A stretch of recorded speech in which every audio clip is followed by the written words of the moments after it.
ملعوبة رأسية تلعب جول. هدف أول لمصلحة بنفيكا بكرة رأسية جميلة بالدقيقة 4 من عمر المباراة. بالدقيقة 4 من عمر المباراة نشوف اللاعب اللي سجل، كرة تمر على يمين الحارس أنطونيو أودان، وهدف التقدم الأول. شوف المحاولة من جديد، واللاعب خافي غارسيا بكرة رأسية جميلة يسجل في شباك فريق السابق هدف التقدم الأول بكرة رأسية جميلة. تمخل لاسا، عادت الكرة من ناتشو إلى لاسا من جديد. لاسا يلعب الكرة طويلة إلى الجانب، دي ماريا اللي ماخذ مكان ويتوغل بالكرة سريع يلعب كرة جميلة وكرة اللعب جول. هدف التعادل بكرة ملعوبة جميلة، جملة تكتيكية، وكاليخوني اللي يسجل هدف التعادل بالدقيقة 18 من عمر المباراة.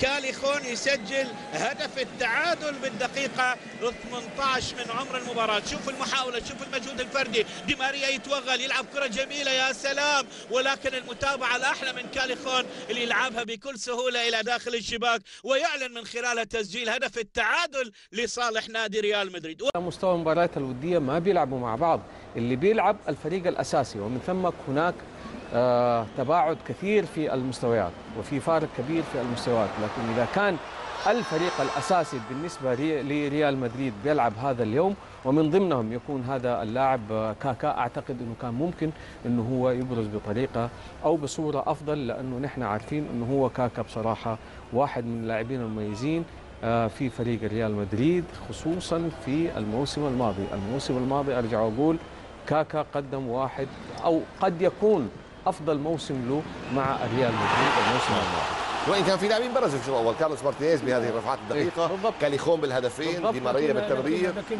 من المفروض اليوم كاكا يبان.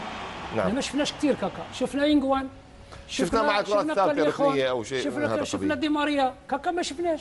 المدرب أو يشوف أو يراقب يقول لك موسم.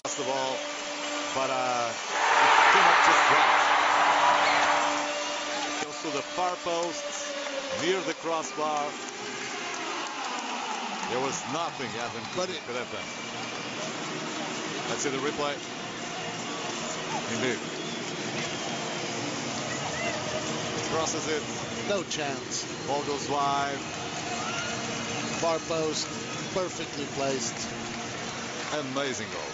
There was no chance in the world that keeper could have saved that. It was intentional. We don't know there and we don't care.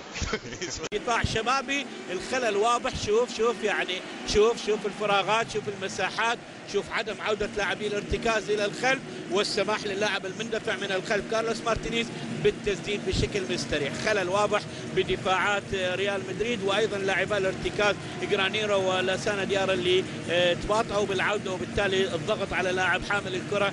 وكرة جميلة ثنائية من فيتسل إلى كارلوس مارتينيز اللي يسجل من خلال الهدف الرابع لفريق نادي بنفيكا. 4 بنفيكا، هدفين ريال مدريد. خورخي جيسوس يعني اليوم قد يكون سعيد بالانتصار على مورينو، لكن مورينو قد يكون معذور لمشاركته بمعظم اللاعبين البدلاء. انصار بنفيكا يفوز 3 في موسم 61-62 و 5-3 61-62 و5-1 في الذهاب في الربع نهائي موسم 64-65. شوف انسو بيريز يلعب الكرة و